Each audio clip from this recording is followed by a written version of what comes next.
ассалому алайкум азизон. ассалом, омадид. аз дидоратон шудам. барномаи пурсуков манзуратон. таъҷилан мавзӯъро иваз намудем, чун соли хониши нав шурӯъ гардид ва пурсуков кардем дар бораи дарси сулҳ, муаллими аввалин ва фанҳои дӯстдошта. хуш, маъқул ё не? аввал бошад, андешаи равоншиносро гӯш мекунем. доир ба масъалаи тарбия қайд кардан зарур аст ки умуман мутобиқшавии иҷтимоӣ ё ин ки иҷтимоишавии шахс мегӯем ҳадду канор надорад ва бо вақт ҳам ягон хел маҳдудият нест. дар хонавода, дар сатҳи хонавода, дар сатҳи муассисаҳои то мактабӣ, дар сатҳи муассисаҳои таҳсилоти миёнаи умумӣ ва баъдан муассисаҳои олӣ касбӣ низ ин раванд давом меёбад. бале, муҳит дар тарбия ва ташаккул ёфтани кӯдак саҳми бориз дорад. агар дар сатҳи хонавода гӯем аз лаҳзаҳои аввалини ҳаёт кӯдакон бо тақлидкориҳои худ аз баъзе амалу рафторҳои падару модарони мо баҳра мегиранд ва баъзе хислатҳои неки инсониро хуб дар худашон устувор нигоҳ медоранд. вале мутаассифона баъзе ҳолатҳое мешавад ки чунин рафторҳое ки на он қадар ба мақсади пешравии ҷомеаи мо қабул аст, инро низ ба худ мегиранд. дар раванди инкишофи кӯдак муассисаҳои таълимӣ заминаи бузург доранд. баъд аз оила ва хонавода барои дуруст мутобиқ шудан ба муҳити иҳота карда барои омодашавии худи насли наврас муассисаҳои таҳсилотӣ амал мекунад.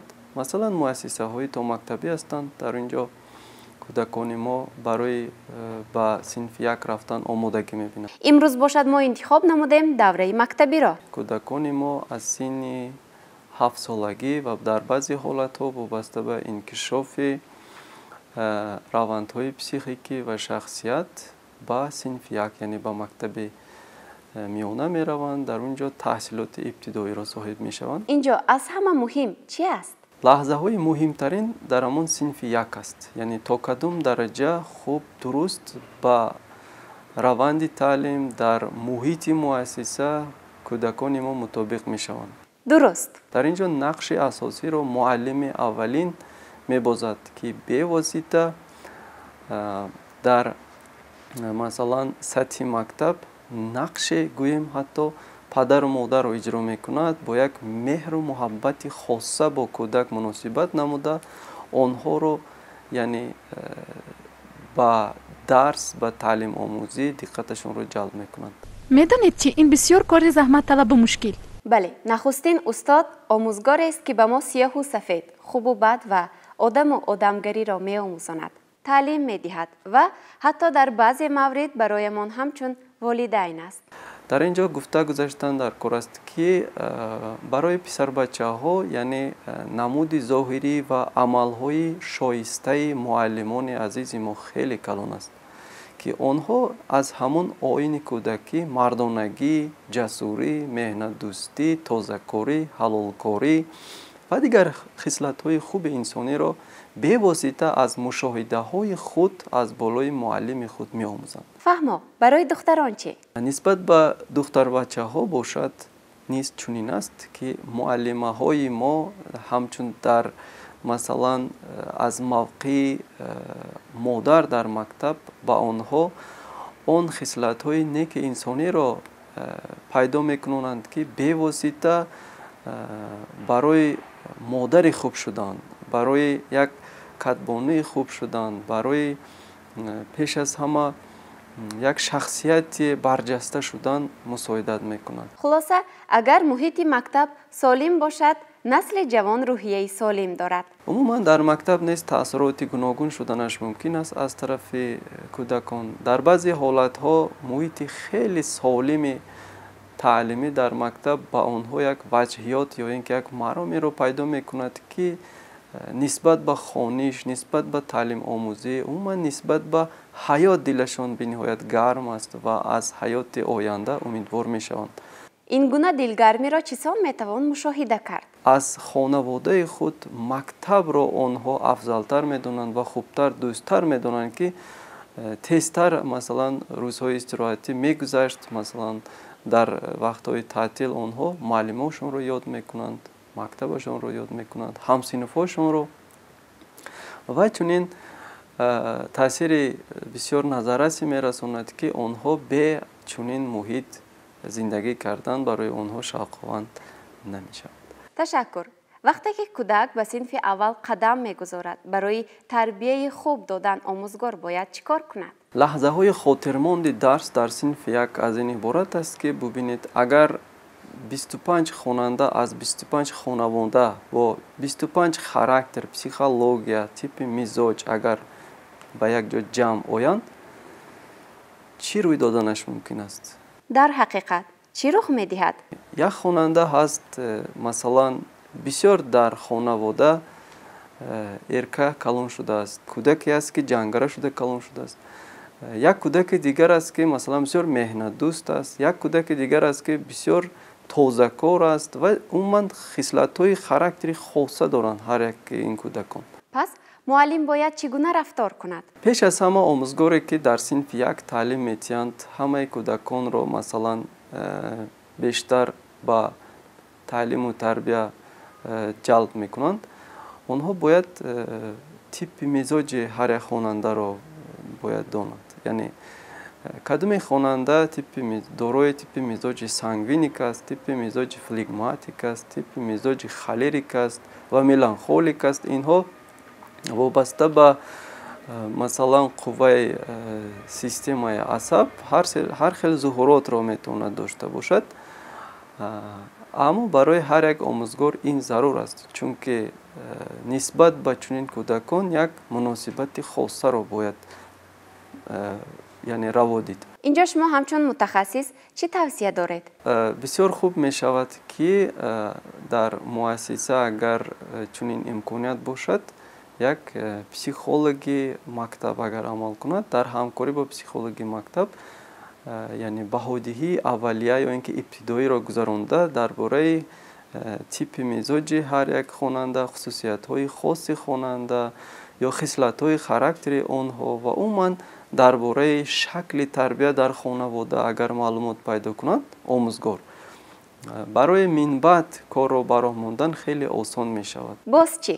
ва методҳои яъне тарзу усулҳои гуногуни психологӣ ҳаст ки барои пайдо кардани маълумот дар бораи худи хонанда ва муайян кардани мавқеи хонанда дар гурӯҳ бисёр кӯмак мерасонад. сипос. чун дарси аввал дарси сулҳ аст, назарсанҷиро маҳз бо ҳамин суол шурӯъ кардем. сулҳ чист? умуман агар бо маънои васеъ ва фалсафӣ агар чунин андешаро баён кунем, сулҳ ин пеш аз ҳама мӯътадилӣ, фаъолияти масалан ҳам рӯҳӣ ва ҳам ҷисмонии инсон аст. яъне чӣ хел?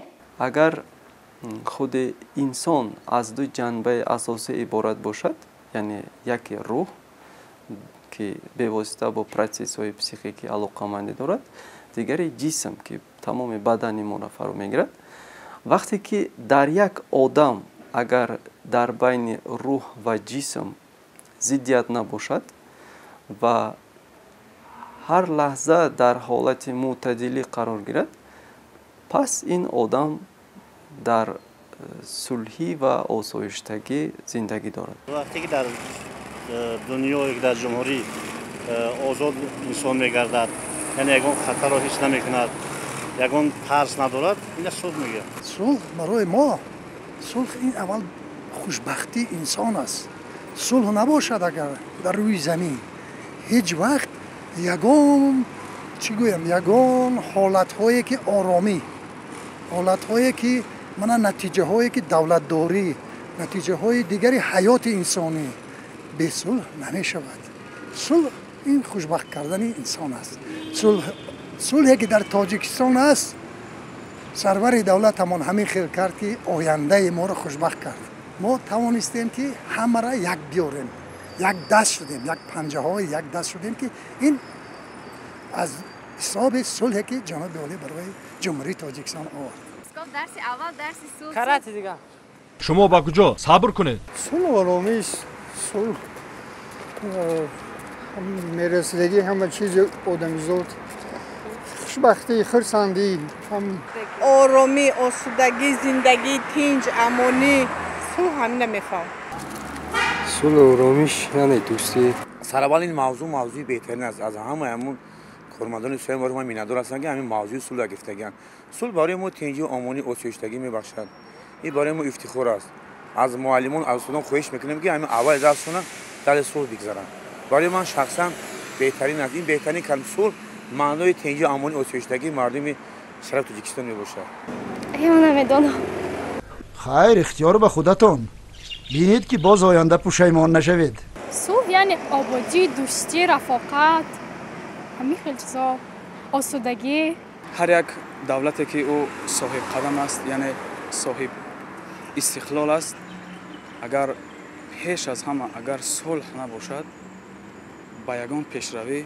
نویل گردیدن نمیتواند چون که جوانان امروز در تمام ساحه‌ها کار و فعالیت کرده ایستادند این پیش از همه ثمره صلح و استقلال است که همین جوانان کار و فعالیت میبرند صلح برای ما آزادی پیشروی دولت آبادی تنجی صلح امانی استقلالیت آرامی تنجی است همین شهروندای خود که هستند اما وقت مقصد در یک هوای مقصد فضای مقصد ایدونه همین یک لبخند میگن کو یک لبخندی که است هم همین حواس میکنن که مثلا زندگی میکنن آرامی است تنجی است یکم مقصد نوتنجی نیست در جمهوری همین صلح میگن صلح یعنی آزادی هم کشور صلح اینه دیگه فهمی تنجی آرامی تنجی امانی از این روز خرسندی بهترین روز نیست برای دانشجو برای خواننده از همه روز خوشبختترین همین روزه برای طلبه برای پدر و مادر که روزی نزدیکی دانش اومد روز یکم سپتامبر خرید انجام برای فرزندش با این خرسندی تر نیست تنشlik birdamlikni tushunamiz albatta صلح همه چی صلح تنجی آرامی آسودگی آبادی امنیت ثبات تنجی آسودگی خوشبختی رحمت برای پاسخ اکنون لطفاً میگفتید که استادی اولینتان را در یاد دارید؟ بله البته معلم اول این کی است این شخصی که الفبای از حرف اثر میکند شخصی که به شما زبان مثل مادر معلم این شخصانی هستند زبان میآموزانند به هر یک فرزند که زبان تو ملت تو این از روی زبان تو میشناسند برای همین درس اول این درس زبان است چون که درس مادر است درس وطن است نه نغز نه معلمه صادقه ما صنف 7 خوندگیم تموم معلمتان را در یاد دارید؟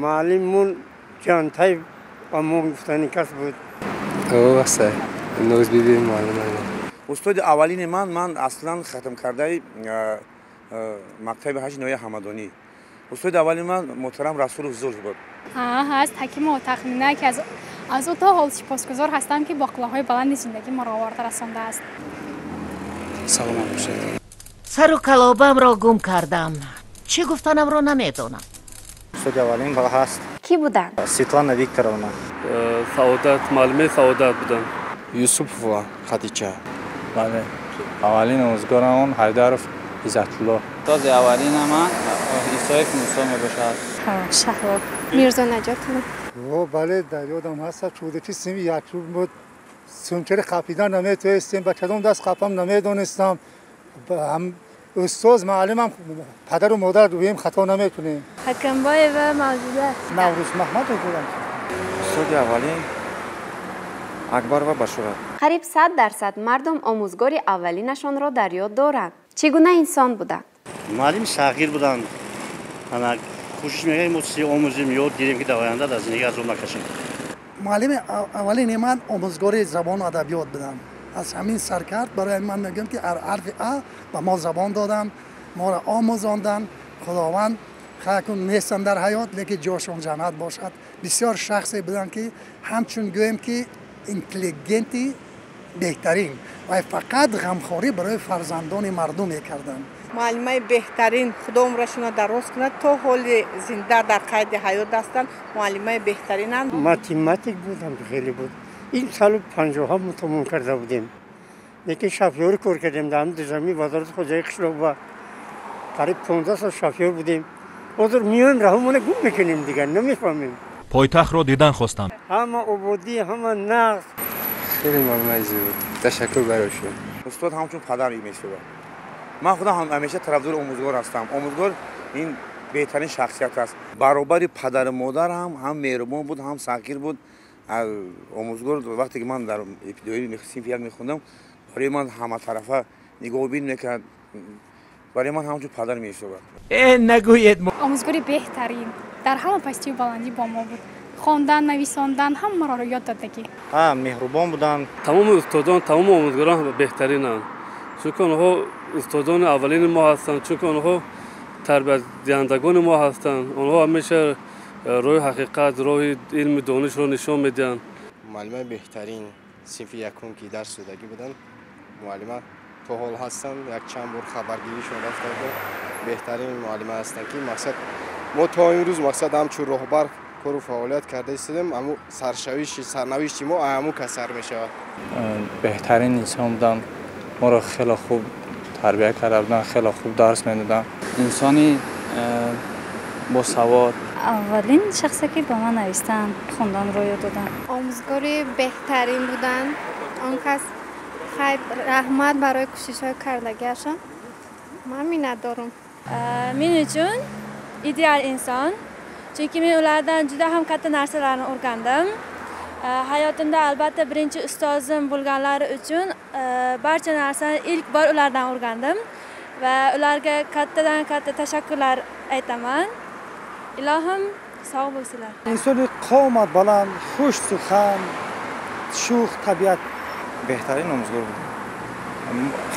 خصلت‌های بهترین انسانی رو ما از همون کسا می‌گیریم. فهمو باز هم از گذشته میپرسیم. رد نمیکنم. کدام فنها را دوست می‌داشتید؟ البته هر یک فن در مکتب ضرور است. هر یک فن برای آموختن این فن با آماده ساختن خوانندگان به حیات مستقلانه مساعدت میکنند. زبان و ادبیات بود. من راستش بگم بسیارتر فن‌های دقیق با. زبان و ادبیات. متماتیکا، فیزیکا. فنی دوست من تاریخ است و زبان ادبیات است. برای من شخصا بسیار معقول است. بسیارتر فن‌های خارجی را نظم می‌دادم. تربیت جسمانی بود. باز چی؟ متماتیکا بود و فیزیکا بود. فن‌های دوست داشته من متماتیکا، زبان ادبیات، زبان‌های خارجی، تاریخ، جغرافیا. در دوره مکتبی فن‌های دوست داشته من البته متماتیکا بود. من دوست داشتم مثلا کار کردن، فعالیت کردن. بعداً باز سمت حقوق نصیب کرده باشد. همجا اکادمی علم‌ها داخل شدن هستیم. امروز امتحان گفتن که فردا موندیم. زبان انگلیسی، زبان روسی، فن‌های زبان مادری هم خیلی. فیزیکا و شیمیا. متماتیکا، فیزیکا، فن‌های دقیق بسیارتر دوست داشتم. همش. شیمیا، جیوگرافیا، همینا به حسن 4-5 میگرفت. Men bu yil Mid institutga kirdim. Albatta ximiya, biologiyani yaxshi ko'raman. زبان ادبیات مثلا. باشه دیگه موقع مکتب خونی ساز نبودم. خیلی فنی دوست داشته هستم. بچه مردم دارم فنی ورزش بود. راست میگویی. متماتیکا اساساً با متماتیکا توجه داشتم و از دیگر فن‌ها هم البته تصور داشتم، می‌خوندیم، ذوق داشتیم، لیکن بیشتر با متماتیکا توجه داشتیم. عجیب. چرا محض همین فنها را دوست می‌داشتید؟ زیرا من شعر را دوست می‌داشتم، شاعران را نظم می‌دیدم و تمام اشعار آنها را اسکود می‌کردم. چون که چندین سال من زیاده از 48 سال در انستیتوت فیزیک و تکنیک کار میکنم. گرچند خیمیک تمام کردم، من فیزیک شدم بعد وای، چون که در دوره اسپیرانتور خواندم من با ساحه فیزیک کار کردم. من از همان سال از لبنان سر کردم کار تا دیرکتور انستیتوت کار کردم در انستیتوت. محض برای که تاریخ شاعرای میدونین، تاریخ شهر خودت میفهمید، تاریخ تاجیکای میفهمید. چون که زبان ادبیات یک فنی است که درباره تمام شاعرها هست، روزگارهای شاعرها برای من پسند است. فرض کردیم من بسیار همین تاریخ یک از شاعرای کلاسیک ابابلی رودکی رو بسیار نمی‌دونم. یک از شخصیت بزرگ سردفتری ادبیات کلاسیک استاد ابابلی رودکی. با خودم عبدالله نام دارم. نمیدونم شاکوار بودن ممکن. فهمو اکنون باشد می توانید به خوانندگان طالب علمان تمنیات خود را بیان کنید. من گفتم که چون یکم زنده بر روزی اولی سال خانش است بخونند بیاموزند تا در آینده صاحب کسب شوند، صاحب علم شوند، صاحب زندگی خوب شوند. از انسان همه چیزش را میگیرند، لیکن دانش او را هیچ کس گرفته نمیتواند. دانش چیزی هست که این از همه بزرگترین است، چون که دانش این عقل انسان را، این طبع انسان را، این چشم انسان را پاک میکند.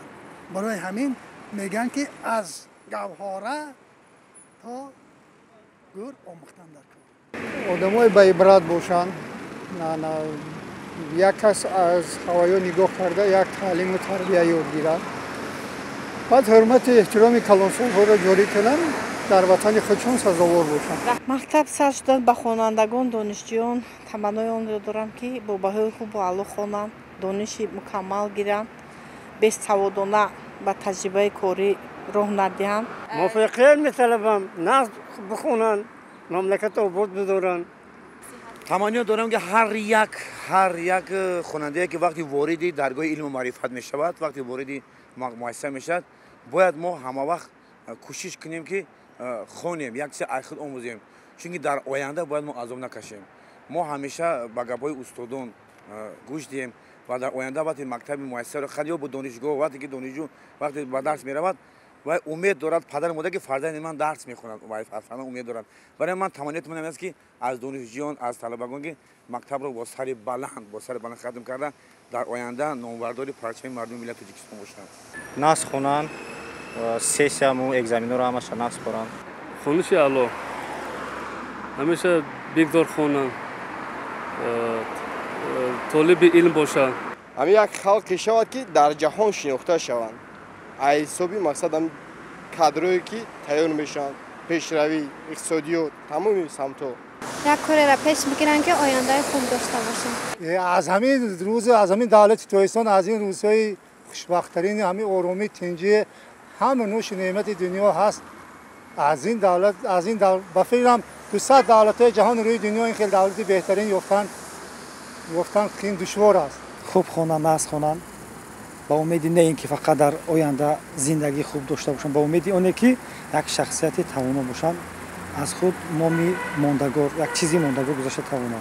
پیوسته علم آموزند، چون که به همه ما معلوم است جامعه بشریت با سرعت بین‌نهایت بلند پیش رفته شده است و از خود کردن فن‌های دقیق در شرایط حاضر بین‌نهایت ضرور است و از همه آنها خواهش میکنم که همه نفرانی که از 1 سپتامبر به درس شروع میکنن بیشتر علم آموزند. علم انسان رو به بلندترین کلاه‌های موفقیت انسانیت میرسونه. رحمت برای تمنیات صمیمی و نصیحت حکیمانه. ما هم به دانشجویان طالب علمان خوانش خوب را تمنا داریم. وقتی رفتن شد. اینجا باشد برنامه به آخر میرسد. دوستان عزیز موفق باشید. خیر.